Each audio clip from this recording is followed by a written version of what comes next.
continuation with the previous one, that is how you are going to setting up the parts of the letter. So based on some of the suggestions which has been given by the author, so there is no fixed set of the parts are there, but still some of the suggestions which they have been given. So among that we have studied about use of the date line, use of the return address, inside address, what is the attention line, and what is the salutation. So the next one here we are going to be see about what do you mean by the mixed or the open punctuation. So the punctuation following the salutation and the closing. Okay, so based on that here he has explained, author has explained about that. Is it clear? So the punctuation which is following the salutation and the closing. The salutation is that you are going to write it over there, that is the greeting and salute. Okay, that before writing the letter over there. Closing is that at the end of that you are going to write it. This is the closing. Is it clear? So next it will come what you mean by the closing. Now already you know about the salutation, that is you are going to write the salutation, that is the greetings over there. Now in this you are having two types are there. One is a mixed punctuation, another one is the open punctuation. What you mean by this mixed punctuation is that, okay, so it implies a colon. Okay, it implies a colon after the salutation. So after writing the salutation you are going to put a colon. Okay, and a comma after the complementary clause. At the end of that letter you are going to write the closing part. So what you have to do, you have to put a comma over there. Okay, that is in the mixed punctuation. In the open punctuation, on the other hand, use no punctuation after the salutation. So I am just going to write only the greetings, I am just going to write only that salutation, I am not going to use any particular punctuation, and none after the complementary clause. This is open punctuation. At the end of that letter you are going to write a closing statement. I am not going to put any particular punctuation. So this is here what you call it as the open punctuation. Okay, so now these two forms, which is mixed punctuation, open punctuation, is used in a domestic type of the communications. Is it clear? But in international communication some of the rules are there, how you have to use the punctuation. Okay, so in the salutation and in the closing. So here in the international communication you may see the letters with the closed punctuations only. Okay, the punctuations distinguished by the commas after the lines in the return, okay, and inside address, and period at the end of the complementary clause.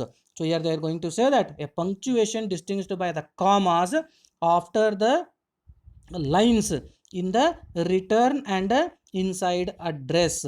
So you are going to be get a commas over there, that is the lines which are presented in the return address and in the inside addresses, and a period should be present at the end of the complementary clause. At that end of that you are going to write that complementary clause. Okay, yours faithfully, sincerely, you are going to write it. So where you have to put the period. Is it clear? And this is all about the mixed or the open punctuation. The next one is about the subject line. Is it clear? So what do you mean by the subject line? Sender and the receiver may quickly identify the subject of the correspondence. Okay, what is the matter, why they have written this particular letter. So you have to consider the time of the reader. Is it clear? Because time of the reader is more valuable if you are writing a letter to the highest authority person. If he is a senior executive or CEO, so his time is very important. Okay, so directly for he wanted to refer what is the subject, for what purpose this particular letter has been written. So based on the subject you have to draw the attention, and then he is going to refer the content. The subject line tells what the letter is about. Okay, so why you have written this particular letter. It is usually placed a double space below the salutation. Now you see here where you have to write. So you are going to write the salutation. So first you are going to write the inside address, next two spaces you are write to the attention line, next two double spaces you are going to write the salutation line, next you leave the two spaces after the salutation line, then you write the subject line. Say for example here they have written the subject, your July 2nd inquiry about. Okay, below that RE, that is the reference, please refer to the invoice H320. So in this way you are going to write the subject. The next one is another one, that is a second page heading. What do you mean by this second page heading? If your letter is not going to be ended in a single page, if it has been extended to the next page, you should set up the following page or pages for quick identification. What you have to do? These are the two forms are going to be available on the second page, how it should be displayed. So on the second page, two examples they have given. On the top it is displaying the page number 2. On the left side it is displaying the name of that particular the person to whom you are addressing, and on this side at the right side corner it is displaying the date. This is a one format. Or you can display like this also. On the top of the second page you display the name, okay, and display the date, and next one, third one, you display the page. Is it clear? So I have written over there, or that is Miss dot Helen. Next you have written the May 7 2005, and next one is the page 2. These are the two formats are available, so you can choose any one of the format when your letter is extended up to the next page.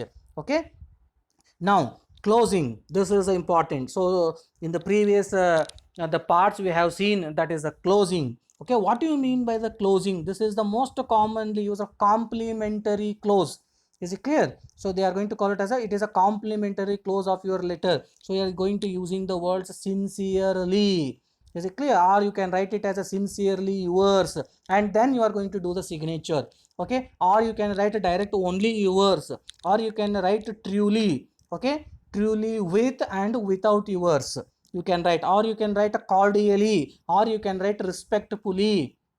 Is it clear? So these are all the different types of the closing, that complementary clauses are available, which you want you can use it according to your familiarity to the reader. Okay, now the next one, after that you have to put, after you are writing the closing, the next one step what you have to do, signature block will be there. So the printed signature conventionally appears on the fourth line below the closing, beginning directly under the first line for the block form. So where you have to put this printed signature, so you have to put it below the closing. Okay, below the closing you have to put it, beginning directly under the first letter, okay, for the block form.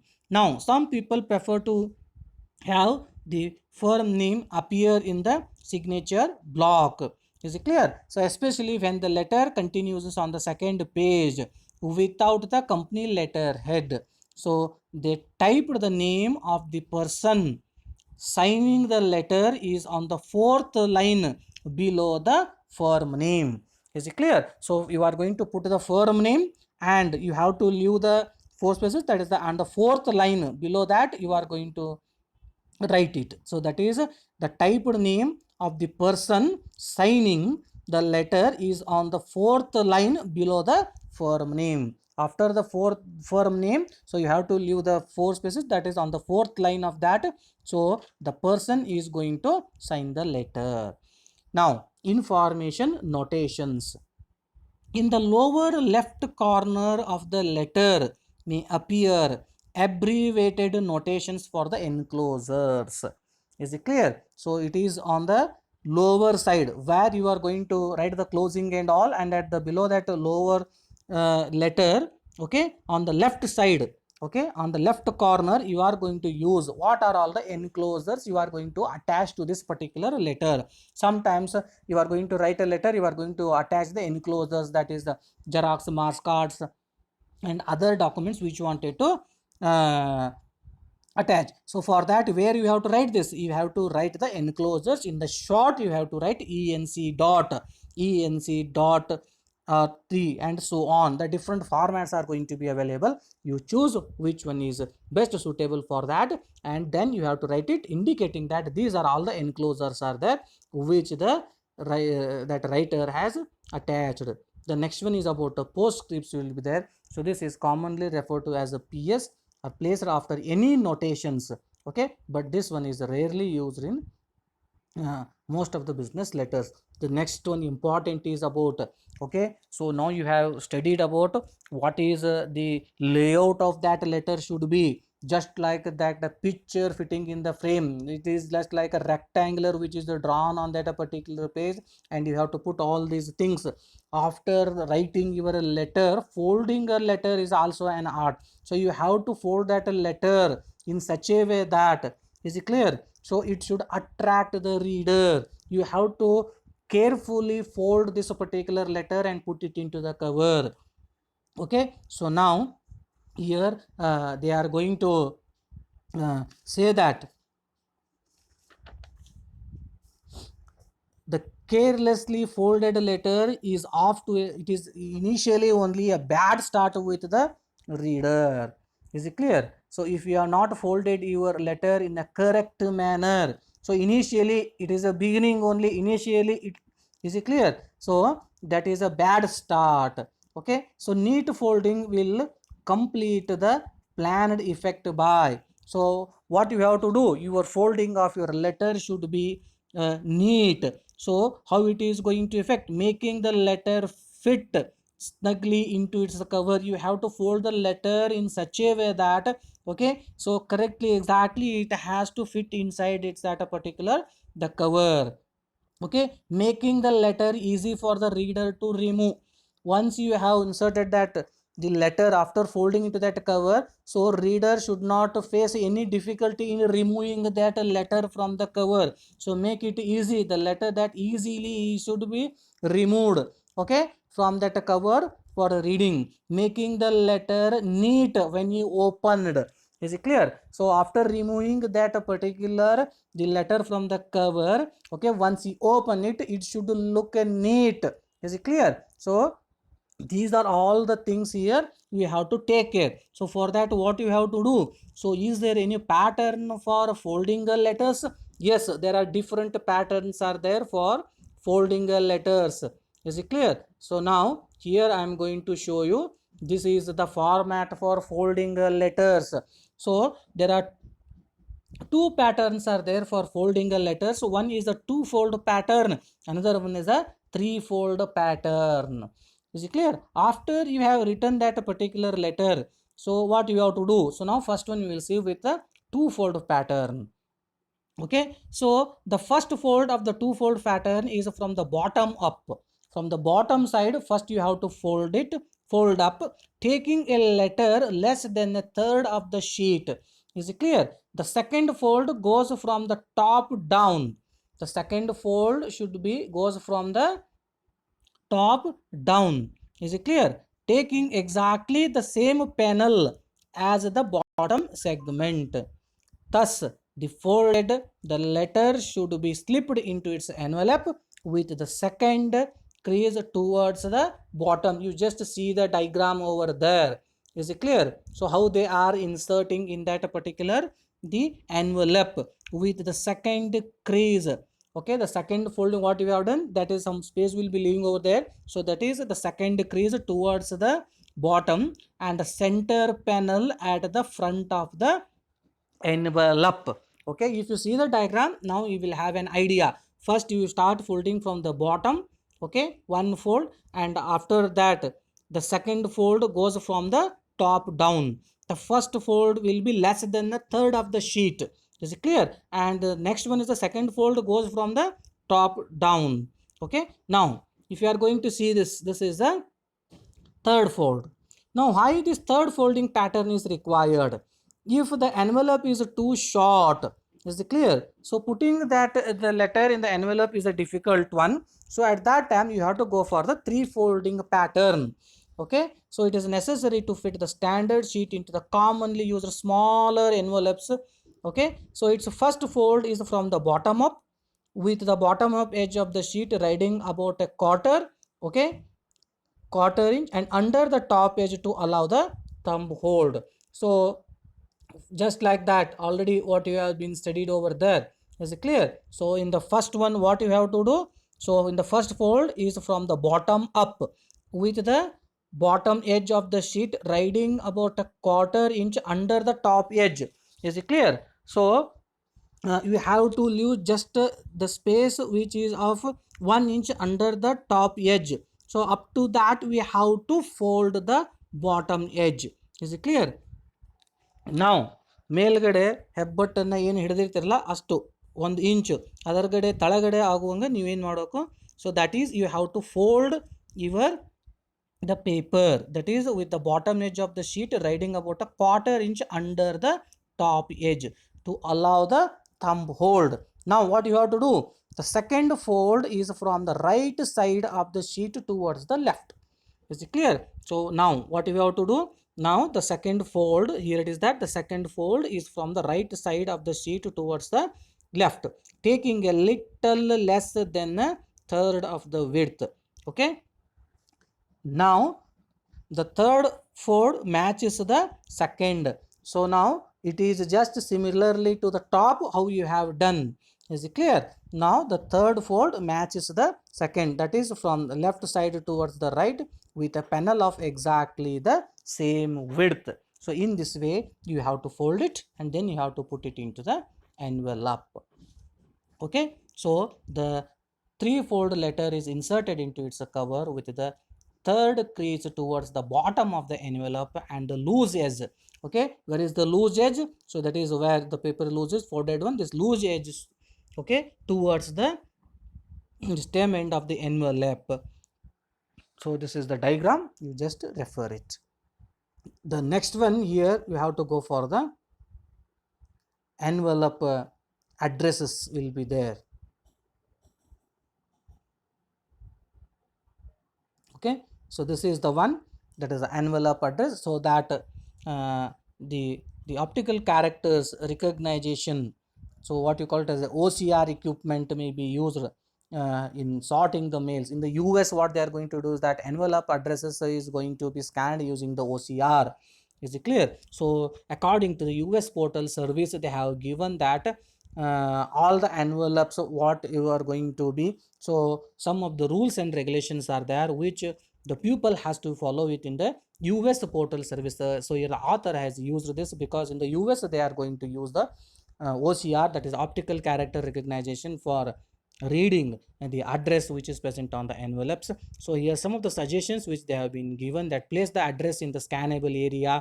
Best use is the sans serif font and the size of the font should be 10 to 12 points. Use a block address format and single space should be present. Use all the upper letters while writing the address. Do not use the punctuations except for the hyphen in the 9-digit zip code. So use the 2-letter abbreviations for the US states and the territories. So they are going to use the code letters here, that is the abbreviations, that is for the US states and the territories. So here they are given, say for example California, you have to write the abbreviation is CA, Florida, FL, New Mexico, NM. So for each particular place they are given the abbreviations. Abbreviation is of 2 letters only, so you have to use the 2-letter abbreviation for the US states and the territories and the provinces which are present in the US. Okay, and next one they are going to say that the last line of the mailing address should contain no more than 28 characters. So everything they have been given, you just go through it. Okay, and the return address must be typed one.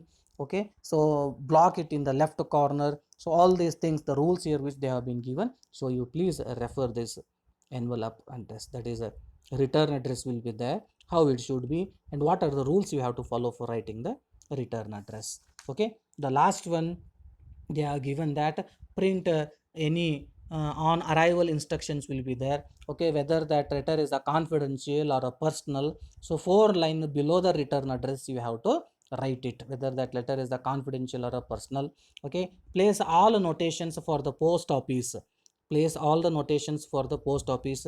So here you are going to writing that whether it is a special delivery. In our India we are going to write it as a speed post and all. So similarly you are to write it that a special delivery. So where you have to write this, you have to write it below the stamp. Okay, at least 3 lines below the mailing address. Okay, now we have learnt what are all the parts, okay, should be written on the letter. So still now you people doesn't know about that. Simply we people are going to the writing the letter. Okay, we doesn't know the exact format, what you have to do, where you have to place it.